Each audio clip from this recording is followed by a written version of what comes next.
Këtu flasim për gjithçka dhe për çdo, nga arti dhe kultura, sporti, filozofia, teoritë e konspiracionit apo çdo temë që na bën të mendojmë, të qeshim, e të themi, "Ore prit pak." Ky është vendi ku energjia nuk mungon, mendimet ndahen hapur dhe çdo episod është një eksperiencë e re. Nëse të pëlqejnë bisedat spontane, vibe pozitiv dhe diskutimet që të mbajnë të mbërthyer deri në fund, je në vendin e duhur. Me Armela Drapi dhe Engji Drapi nisemi për Diku ku dielli nuk perëndon. Sigla. Përshëndetje të gjithëve dhe mirë se vini në Diku ku dielli nuk perëndon në këtë episod të tretë. E ftuara ime ditën e sotme është një personazh unik si karakter dhe patjetër gjithmonë ndezet e debate me ato çfarë thotë. Për shkak të fjalëve të vërteta apo thëmbuese që thotë, kjo varet nga le të themi përshtypja apo si e percepton gjithë secili nga ne. E kam fjalën pikërisht për studiuesen e shkencave okulte, Pranvera Xhafa. Pranvera, përshëndetje dhe mirë se vjen në Diku ku dielli nuk perëndon. Mirë se gjej dhe përgëzime edhe një herë dhe më bëhet shumë qefi që e rifilluat. Faleminderit shumë, jam lumtur të të kemi sërish përballë ndryshe nga online që ishim mësuar më herë. Është më lehtë. Më trego pak, si e përjeton këtë vorbullën e komenteve që shpesh her pas here të bëhen, se praktikisht ka komente shumë supportuese pozitive, por në të njëjtën kohë ka edhe nga ato që thonë çfarë po flet kjo. As nuk i kam parë. Nuk i kam parë dhe edhe pse ka shumë miq të mi që më shumë acarohen ata, që më kanë thënë që ka komente negative, çfarë janë këto njerëzit. Edhe unë kam thënë, po pse i shikoni, se unë nuk i shoh. Se duhet i shihni. Është shumë mirë. Si do të përkufizoj fushën me cilën ti merresh? Pjesë analize, pjesë okulti, apo përfshihet edhe le të themi deri diku edhe besimi fetar? I përfshin të gjitha, sepse një nga pjesët që ka studimet e shkencave okulte është teologjia, ose ajo përpaskena e të gjithë feve, ose e çdo gjë që ne shohim. Kjo prandaj është okulte, më thënë ajo që nuk duket, e çdo gjë që ne shohim. Dhe teologjia është një nga fushat shumë specifike që do një kujdes të veçantë, edhe pse nuk mund ta përkufizoj vetëm si studiuese, sepse që të bësh këtë duhet të eksplorosh. Duhet të analizosh mirë detajet që ti shikon, edhe ajo që në përfundim është një lloj përkthimi. Pra, është një lloj përkthimi për njerëzit e thjeshtë, se si kjo gjëja pse derivon deri në këtë pikë dhe pse arrin të duket kështu dhe pse jemi në këtë gjendje. Pra, nuk është se shumica e njerëzve e marrin personale me mua dhe besoj se shumica e njerëzve nuk e ka të qartë çfarë do të thënë studiuese ose analizuese e disa faktorëve okult. Pra, ajo nuk më përbën mua si person, është një gjë që Absolutisht. Dhe e marrin shumë personale, mendoj dhe nuk arrin ta bëjnë dot dallimin nga pjesë e personazheve showbiz apo që duan të bëjnë thjesht një boom. Të marrin vëmendje.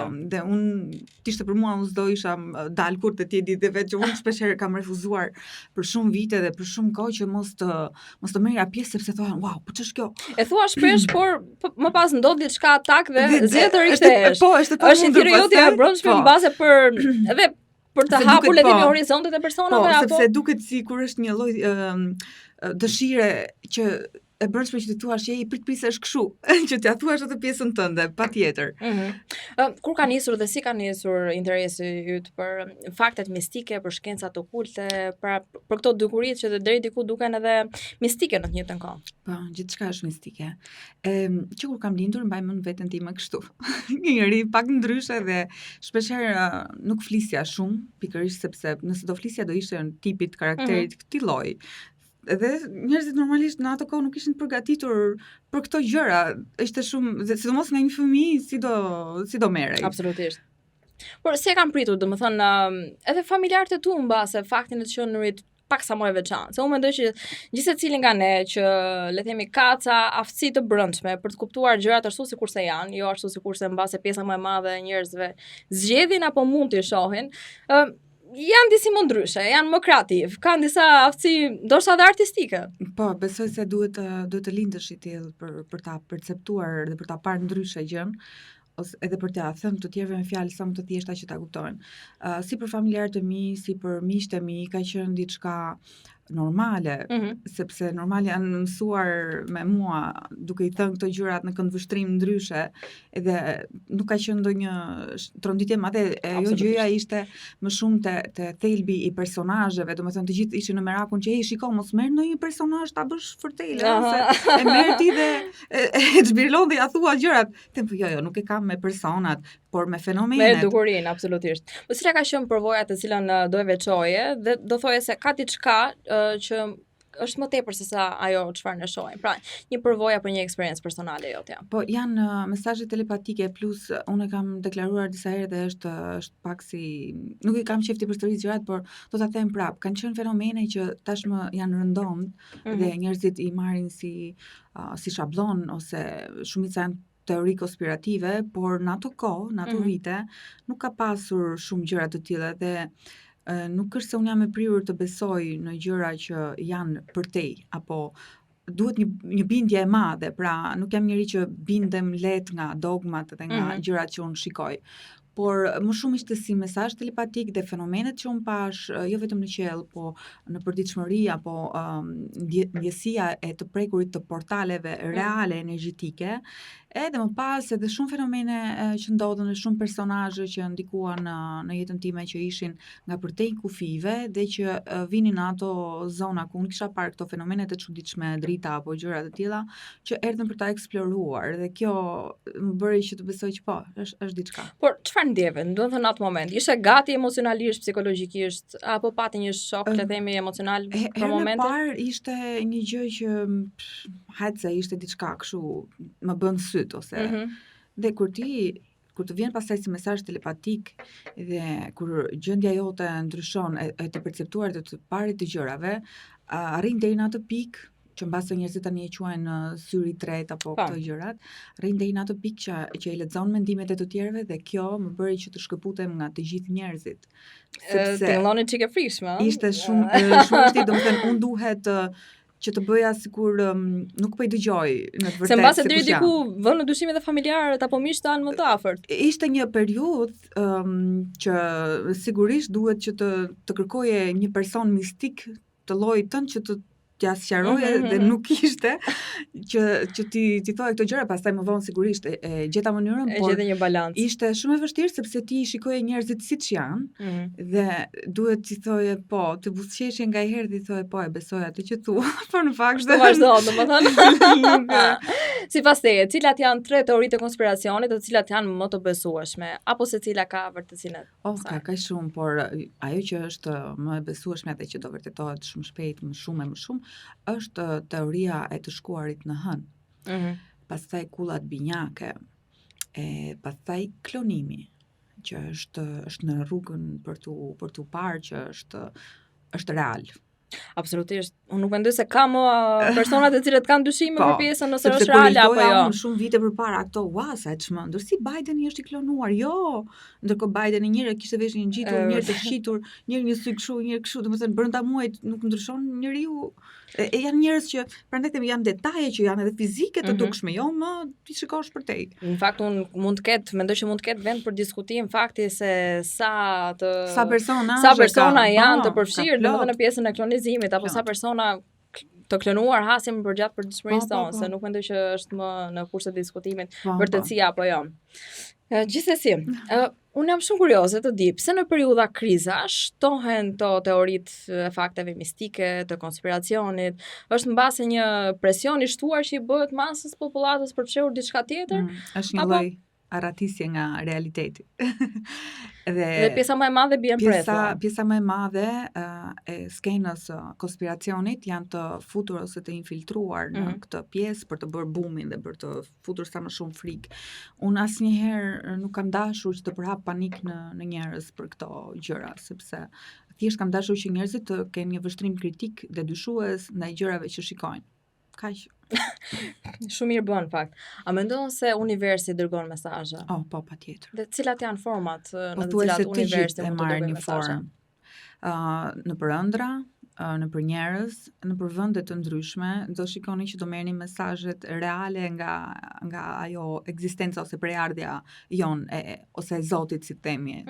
Sepse ne kemi qetësinë që na duhet për ta marrë këtë mesazh dhe kemi kaosin në të cilin krijohemi. Pra, duket sikur kaosi në jetë të shkakton probleme. Në fakt në kaos ti shikon gjërat. Kaosi në vetveten, a nuk është një rrëmujë e cila ndodh praktikisht në jetën e gjithë secilin nga ne? Në kaos ti ndërtohesh dhe pastaj kur bie në qetësi ti krijon. Ti mendon se ndërtohesh në kaos? Ndërtohesh me forma të ndryshme. Të tipit? Duket sikur nuk po bën asgjë, po vetëm në momentin e qetësisë do shikosh që ti je tjetërsuar, i bëri një njerëz më i fortë. Shumë këndvështrim interesant. Dhe me qenë se jemi në muajin e Ramazanit dhe sipas besimit islam përflitet se përgjatë këtij muaji djajt, pra forcat e errta janë të kytura. Si e shpjegon ti këtë fakt? Mendon se ka bazë reale? Mendon që është diçka që realisht ndodh dhe por gjithsesi keqësia në përbotë edhe përgjatë këtij muaji ndodh. Është pothuajse 99% e vërtet, sepse në rastet si të kësaj lloj agjërimit apo në shumë raste të tjera ku religioni merr pjesë në mistikën, sepse thelbi i religionit në të vërtetë është ajo çfarë është së brendshmi. Dhe unë për vete jam kundra çdo njeriu që fshihet pas petkut të religionit duke sjell një fasad dhe jo atë çfarë është në të vërtetë. Dhe keq interpretimet e kanë bërë religionin mos besues vitet e fundit.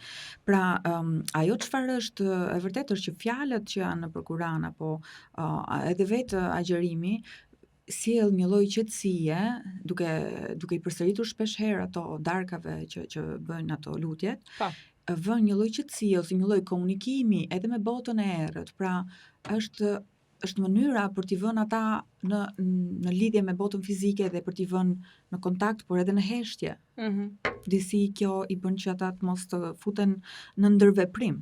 Ti beson në Zot apo në fe? Në Zot. Fet mendon se janë të sjella apo të manipuluara apo mendon se ka vetëm një fe? Mendoj që janë të manipuluara nga njerëzit, jo sepse feja në vetvete ka një problem.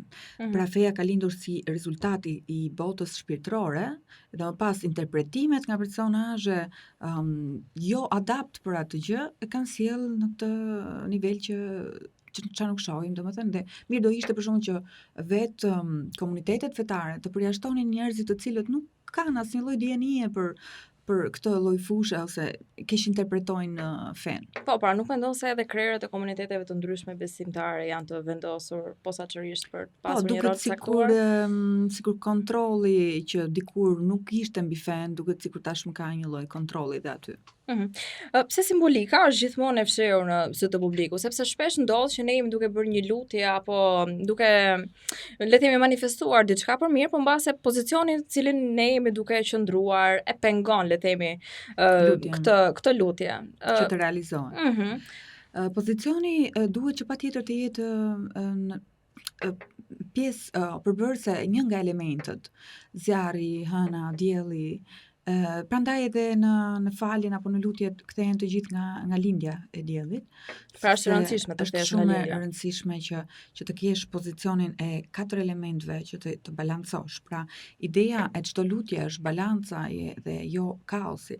Dhe në momentin që një njeri thot një lutje dhe nuk është i balancuar dhe nuk është në paqe me veten, mund edhe mos të realizohet. Tingëllon e frikshme, sepse mbase ka persona të cilët nuk janë paqe me veten. Në paqe me veten nuk do të thotë që mos kesh asnjë hall. Po mirë, absolutisht, patjetër. Ose nuk kanë përqendrimin e duhur për të bërë lutjen. Atëherë në paqe me veten është, unë e mendoj në një formë tjetër, domethënë jo që ti t'i harrosh të gjitha, por që ajo që ti po kërkon të jetë vërtet e pastër dhe pa e asociuar me asgjë tjetër. Nëse gjithçka që ne besojmë është iluzion, cili është regjizori dhe cili është skenaristi? Mendoj që ajo çfarë është frym, pra Zoti krijuesi është regjizori dhe skenaristi për fat keq, duket sikur në tokë kanë bërritur një frym djallëzore që bën skenari. Tingëllon e frikshme, por duket si plan zbatuar. Jo reale, duket sikur është vijimësia e diçka që ka nisur shumë herë dhe po vijon ta shohim edhe në ditët e sotme. Sa i aftë është njeriu të manipulojë veten? Çdo ditë e bën. Çdo ditë. Cila është forma më e lartë e manipulimit që ne mund të bëjmë vetes? Po ta vësh re, ne themi mirëmëngjes si je dhe të gjithë thon mirë. Edhe pastaj të fillon lista e halleve.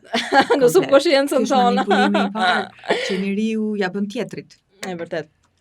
Edhe ka plot teori në fakt edhe për Atlantidën, dhe kjo është nga pyetjet që më zbër së fundmi, më së tepërmi në rrjetet e mia sociale, dhe në momentin e parë që do kisha pranverën, patjetër që nuk isha si mos ja boja këtë pyetjen. Dhe ka shumë persona të cilët mendojnë se Atlantida është zhdukur, dhe ka persona të tjerë që thjesht është aty ku ka qenë dhe është e fshehur nga, le të themi, realiteti dhe përditshmëria jonë. Cilës teori e Atlantidës, por edhe e shumë qytetërimeve që njerëzit mendojnë si vendodhje, kanë një keq interpretim shumë të madh, sepse Atlantida nuk është një vend, është një civilizim. Dhe ne kemi kaluar nëpër stade të ndryshme të civilizimit, nga i zjarrit, i ujit, dhe tani jemi në civilizimin e tokës, tani po kalojmë te ai i ajrit, pra çdo gjë është në bazë të 4 elementeve që ne njohim. Dhe Atlantida ishte civilizimi i dytë, pra pas zjarrit, para tokës. Dhe gjithçka ishte përbërë apo materia kryesore dhe jeta zhvilloi më shumë në ujë. Prandaj dhe shumë kafsh që ne themi si peshkaqeni, oktapodi, themi janë jashtëtoksore, ose janë shumë të lashta, nuk i gjendet ADN-ja, sepse janë vërtet përpara këtij civilizimi. Dhe nëse do t'i futeshin botës në New York të studioni, do kuptonin që ne jemi shumë mbrapa në atë civilizim që ne kemi tani. Pra Atlantida nuk është një vend, por është gjithçka, është një civilizim.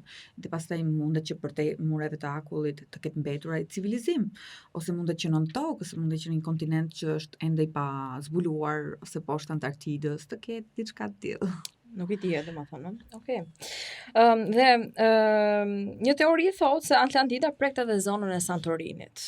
Gjë e cila ha diskutim her pas here. Ti mendon se ne thjesht jemi pasardhës, le të themi, të atij realitetit të asaj epoke, apo jemi një popullsi ndryshe tjetër? Atëre, varet, sepse nga civilizimi në civilizim nuk mbijetojnë të gjitha racat. Varet se cila racë mund të mbarti kodin e një civilizimi të caktuar dhe cilat e një civilizimi tjetër. Dhe njerëzit shikojnë që zihen me këtë pjesën, unë isha i pari, ti kështu, dhe gjitha këto, domethënë të gjitha racat, të gjitha gjuhët, të gjitha ADN-t janë pjesë e një puzzle aq të madh sa pa njëri tjetrin nuk do bënin dot, edhe nëse njerëzit e kuptojnë të sa më shpejt do ta risjellin një botë më të mirë. Cilat janë të veçanta epokës që po jetojmë aktualisht? E veçanta dhe fatkeqësia njëkohësisht është që është posesioni ose bota materiale. Në botën, nëse marrë civilizimin e Atlantidës, ku është baza uji, është rrjedhshmëria dhe asgjë nuk është stabil. Pra të gjithë elementet lëvizin përveç elementit eterik që është i padukshëm. Pra edhe toka është në ndryshim, edhe uji është në ndryshim, dhe kjo materia ose posesioni, gjithçka që ne shohim është në ndryshim, dhe njerëzit mundohen të kapen pasaj dhe rrëshkasin. Falenderoj shumë. Unë kam përgatitur një pyetësor që unë e quaj pyetësor e sinqeritetit, kështu që dua përgjigje të shpejta, të shkurtra, por natyrisht të sinqerta. Je gati? A është intuita një formë inteligjence e shtypur? Po. Ma elaboro. E do pak më? Po. Okej, intuita është diçka e lindur, edhe që mund të zhvillohet dhe mund të degradojë në varësi të rritjes së personit, se si do ta lejojë ai veten të rritet i lirë, po dhe pa kaluar në fantazitë ekstreme, pa ngatruar intuitën me atë çfarë është reale, sepse intuita është burim i brendshëm që do ta gjej veten në gjëra reale të prekshme, dhe pastaj disa njerëz e ngatrojnë me fantazinë. Dhe është e shtypur sepse nuk lejohet që ajo e padukshmja të mbizotërojë në, pra jo shpirti. Gjithmonë njeriu, ideja është që të shtypë shpirtin dhe të mendoj logjikisht, pra vetëm me mendjen racionale, sepse vetëm ajo është e prekshme. Domethënë njeriu thot truri, dhe gjatë epokës komuniste ose sistemi komunist ishte shumë e theksuar kjo pjesa e racionales, dhe të mendosh vetëm me trurin racional. Për shembull Marxi, Englesi ishin vetëm te materia dhe nuk lejonin diçka tjetër. Për shembull, dhe dashurinë nuk e lejonin. A jemi duke jetuar në një realitet të stimuluar? Një pjesë po, dhe ajo varion, ndryshon her pas here, dhe tani sidomos me inteligjencën artificiale, çdo gjë merr formë dhe trajt tjetër të dukshme. Po sikur historia dhe gjithçka që ne dim të jetë e rishkruar dhe jo ajo realja. Po, sikur ta bëjmë atë ciklin mbrapsht. Po, edhe duket sikur ne rijetojmë epokat her pas here, i përsërisim disa cikle. Dhe kjo duket sikur është rishkruar nga e njëjta dorë, ose e përbërë nga e njëjta matricë. Duket sikur njeriu ka deja vu pastaj dhe thotë, sikur Sigurisht. Si e shpjegon ti déjà vu që na ndodhen her pas here të gjithëve? Disa njerëz kanë mund të kenë, nëse marrim përballë fen budiste, hinduizmin edhe këto, që flasin për rimishërimet, kanë këtë si ide, domethënë nuk e dihet akoma sepse në disa persona është vërtetuar që janë rimishëruar dhe ka për shembull në CIA ka komadosje të fëmijëve të cilët kanë mbajtur mend vendin ku janë lindur dhe rritur dhe si janë parë dhe janë rikthyer përsëri. Këto janë marrë për studim vërtet. Kështu që është verifikuar që po, njeriu ka déjà vu nga jetët më parshme, por dhe nga udhëtimet në kohë. Edhe nga lucid dreams. Në të tre këto forma ka një mënyrë rishikimi të vetes në kohë. A jemi duke jetuar në një epokë eksperimentale? Po, gjithmonë, sepse qenia është në ndryshim edhe i bën her pas here bioengineering që i themi ose trajtime të ndryshimit të ADN-s, të formës dhe të qenies dhe ne mjafton të shikojmë 20 vite përpara, 100 vite përpara nuk ishte njëjti njeri, nuk ishte njëjta sjellje, si psiqike, si fizike, dhe atë ndryshimi që ne shohim sot e sjellin njerëzit nuk ka ardhur sepse u prish toka kështu pa dashje. Absolutisht. Sa e vështirë do jetë për qenien njerëzore ta ruajë në vazhdim në vijimsi ADN-n e vet ashtu sikurse e ka krijuar Zoti. Nëse ne nuk kuptojmë vlerën e jetës dhe të qenit në kohë, që ne këtu jemi përkohësisht, sepse ne themi mosha mesatare 70 vjeç, po hiqi 10 vitet e para, 12 vitet e para që je unconscious jo fort, akoma. konshient, po. Dhe do të ngelen ato 60 vite që shumica e njerëzve zihen toka ime, toka jote, këto gjërat kështu. Edhe ikën dëm dhe riciklohesh prap, vjen prap që të mësosh prap, e mëson prap. Dhe nëse ne nuk e ruajmë, domethënë qenien së brendshme siç jemi, duket që ky rendi i ri thot, shiko, ikni se po sjellim ca të tjerë. A beson në shpirtrat e vjetër dhe shpirtrat e rinj? Sigurisht. Po çfarë i dallon këto të fundit? Ka disa tipare, tani me çfarë thuhet, shpirtrat e vjetër kanë sytë zakonisht kanë pak ngjyrë më të errët, më kaf, janë të rimishëruar disa herë. Edhe thonë që sytë e çelët janë të ardhur rishtazi. Por unë besoj se nuk është kjo gjëja. Gjëja është të rikujtuarit, domethënë kush je ti, sa më shpejt ta rikujtosh, atëherë aq më shumë herë ke ardhur këtu edhe di si ta bësh këtë jetë. Bën, si më thënë, më pak gabime të kësaj lloj matrice. Dhe janë më të qetë njerëzit që janë shpirtra të vjetër. Sigurisht që jetojnë jetën, por janë shumë stabil se ata që wow, habiten në këtë dhe mundohen të skatenohen. Sipas teje, është e frikshme të dish çfarë forme apo çfarë jetë ke pasur në jetën tënde të më përparshme? Nëse nuk je i ndërgjegjshëm, sepse ka shumë forma që shkojnë për shembull bëjnë këtë është kjo leximi Akashic Records. Kjo ti tërson komplet qenien dhe është mirë mos të bëhet, sepse ti ndalon se jetuari. Ndryshe ne nuk do të na e fshinin memorien, po sikur. E vërtet. Se duhet ta fillonin prapë nga aty ku e lam, kështu që nuk ka kuptim.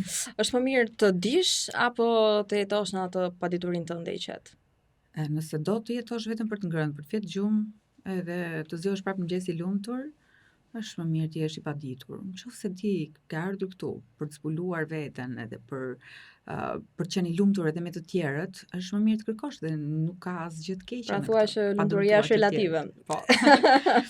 Çfarë do i thojë dikujt që është e dukshme që ka diçka që nuk shkon? Sa e vështirë kjo. Varet se diçka që nuk shkon shpirtërisht, mendërisht apo fizikisht. Le themi mendërisht, psikologjikisht, emocionalisht, sepse mbase mund të jetë një person që është hasur rishtazi për herë të parë me një dukuri jo fort normale për dishmërinë e tij dhe ka ato besimet, mosbesimet e Shumë tij. njerëz bëjnë krahasime për shembull të tipit që kalojnë në bullizma, që shiko ai tjetri nuk ka këmbë, shiko ky nuk është kështu, ti duhet jesh i lumtur kështu siç je. Në fakt qenia nuk ka nevojë për pjesëmarrjen fizike për të qenë shpirt. Mjafton që të jesh fizikisht këtu, edhe të ta gjesh formën tënde të jetuarit, dhe mbase ngaherë kur janë këto vështirësitë fizike dhe shpirtërore të mbyllura në një moment të caktuar, zakonisht shpirtrat që janë shumë të ndjeshëm dhe që janë shumë intuitiv, sëmuren më shpejt shpirtërisht, psiqikisht. Dhe këta janë ata më të fortët dhe që kanë shumë gjasa të iluminohen, por po ti shikosh ti studiosh këta njerëz, përsërisin të njëjtat gjëra sepse janë shumë të lënduar dhe shpirtrat gati janë mbyllur në një kafaz aty. A mendon se përdoret termi Illuminati për të kanalizuar frikën kolektive? Po. masivisht dhe një Si mund ta keq shmangim? interpretim dhe një keq kuptim i madh, edhe nuk e di pse nuk pushojnë, domethënë dhe vazhdojnë, sepse Illuminati mund të lindësh. Ti lind i ndryshuar, nuk dhe mund të bëhesh edhe gjatë rrugës. Varet se çfarë do Çfarë të trajtosh. Kështu që është një keq interpretim dhe Illuminati nga qielli Illuminati janë dy gjëra të ndryshme. Pra, ata që e përbëjnë të Illuminatin elitar janë komplet e kundërta e të iluminuarve. Janë të ndryquarit. Është trekëndshi i lartë, por është trekëndshi i poshtë. Edhe këta, atë trekëndshi i poshtë mundohen ta ngrenë lart. Sipas komenteve, mendon se mishi njeriu është i shishëm? Të mërshme. Unë ka dëgjuar boll komente kudo, sidomos në Amerikë, edhe ata që kanë thonë që është i ëmbël, është e tmerrshme, edhe nuk e di me çfarë mund ta kenë marinuar dhe çfarë dhe si nuk e kanë dalluar, por nuk e di. Po pse mendon se e kanë provuar rastësisht apo thjesht kanë qenë aty pikërisht për provuar këtë gjë? Mbas ata që janë vërtet satanistë mund ta kenë provuar dhe me dashje, kështu që unë kam refuzuar ta haj mish në Amerikë sepse nuk e besim. A ka ngjyra e kuqe një sekret magjik energjie, sepse ka shpesh persona të cilat thonë që shiko, edhe unë vetë zakonisht e përdor, luaj buzët e kuqe në ditë kur nuk jam në humorin tim më të mirë dhe thjesht duket sikur marr i sjell. Të gjitha ngjyrat janë kromoterapi, domethënë bëj një terapi më vete, si rrobat, si për shembull nëse shikon femrat, kryesisht veshin më shumë ngjyra, sidomos më përpara, po edhe tani. Dhe më në fund edhe meshkujt kanë filluar të veshin ngjyra, se dikur ishte kafe të zezë meshkujt. Dhe ngjyrat vitalizojnë dhe japin një lloj jetëgjatësie në bazë të veprimeve, sepse dhe qarqet edhe spektri i dritës kanë ngjyra të ndryshme. Dhe ky formohet vetëm nga elementet. Pra, po ta vëmë re, kafshët e shikojnë në botën bardëzi, sepse bota është bardëzi. Ne e bëjmë ngjyra në bazë të elementeve dhe mineraleve që kemi në trup. Pra ngjyra e kuqe purifikon, pastron dhe rindërton, rigjallëron atë çfarë së brendshmi duket sikur po venit. Interesante. A ekzistojnë shtriga dhe nëse po, cilat janë disa tipare dalluese të tyre? Unë mund të jem një, nuk i di. Por tiparet tani shtriga në vetvete, fjala shtrig është përfaqëson një qenie që është vetëm në gjinin femërore dhe shumë njerëz e ngatrojnë këtë me magjistricat, me shërueset që përdorin bime gjëra të tjera. Shtriga në vetvete është një lloj demoni, nuk ka lidhje fare me shtrigën, por të thënit kjo është fjalë ndërkombëtare. Është më saktë latine, që në gjuhën e demonologjisë është përdorur vazhdimisht për të hequr demonët nga brenda trupit. Dhe shtriga në vetvete në Shqipëri ka marrë konotacion tjetër, që domethënë, ajo është si shtrigë në kështu, por pra ka marrë një konotacion magjistarësh, por që realisht është komplet diçka e kundërta asaj që është dhe ne themi duke qeshur, por shtrigat dikur nuk kanë qenë këto që personifikohen sot, kanë qenë ato që shëronin dhe kisha gjatë inkuzicionit i bëri të këqija. Pra zakonisht flite vetëm për femra dhe u dëgjojnë vetëm femra, nuk u fol aty domethënë për meshkujt e për këto. Femrat ishin ato që kishin mistikën, okultin brenda që mund të depërtonin përtej, sepse nga i trup ka dalë një qenie dhe ata e dinë edhe sekretin se çfarë ndodhet, edhe çfarë ndodhet, çfarë sëmundje ndodhet brenda teje. Dhe ishin ato shërueset e para të cilat kisha i azgjësoj. Pra sipas teje, domethënë janë domosdoshmërisht të gjinisë femërore, sepse në fakt kemi dëgjuar ndonjë shtrik burr, kështu që. Pra ka një tipar dallues, le të themi që mbase e kanë të përafërt me njëra tjetrën. Zakonisht nuk kanë emocione. Janë të ftohta. Janë të ftohta. Pra Vera, çfarë të bën ti të lumtur? Gjithçka. Unë nuk e di, kam lindur kështu, nuk jam. Unë mjafton që të jem gjallë dhe jam shumë e lumtur. Nëse do zgjidhje të zhduket diçka nga ky realitet, çfarë do ishte? E pandërgjeshmja. Mendon që na prish punë? Po. Njeriu sa më shpejt të ndërgjegjësohet për faktin që jeton dhe duhet jetë shumë falendërues që ka ardhur të shprehë veten fizikisht në këtë botë, aq më shpejt bota bëhet më e mirë. Ky është pyetësorin që unë kisha përgatitur për ditën e sotme dhe kam 2 pyetje të fundit për këtë episod. Çfarë pritet të dalë në parë për gjatë këtij viti? Pra, me çfarë do përballemi? Dhe a do jenë këto gjëra që po ndodhin apo janë gjëra të ndodhura më herë dhe mbase thjesht jemi të detyruar ti përjetojmë tani, ndërkohë që në realitet aktualisht po ndodh diçka komplet tjetër. Jemi në një replay, gjithmonë jemi në replay mode dhe këto ecin përpara, ne bëjmë replay. Këto ecin përpara, ne bëjmë replay. Është kjo forma e të treguarit në kohë, një kohë shumë të mëvonshme, të gjërave që njeriu i ka jetuar. Dhe kur sa që do ndrohet sistemi shoqëror apo rendet, dhe rendet ne nuk i kemi ndruar, ne kemi ndruar sistemet sociale. Dhe kur i thua njerëzve që po vjen një rend i ri botror, ata thonë ç'a do vi komunizëm, kapitalizëm apo kështu. Ja, domethënë ja shumë të shkurtër rendin social. Dhe kam vënë re që nuk janë vetëm shqiptarët me këtë lloj mendësie, kudo funksionon e njëjtë psikologjia njerëzore. Lidhin domethënë me fen, apo jo kush do fe do jetë, ose domethënë nuk ka të bëjë fare me këtë, është komplet një transformim, një transmutacion si gjenetik, si shpirtëror, si fizik, i çdo gjëje të gjallë. Çfarë po na pret në këtë epokë të re në të cilën jemi duke u katapultuar? Transmutacioni në vetvete shpreh transformimin e qenies, dhe kush do mbetet njeri apo human, më saktë, se njerëz quhen të gjithë, por human ka shumë pak.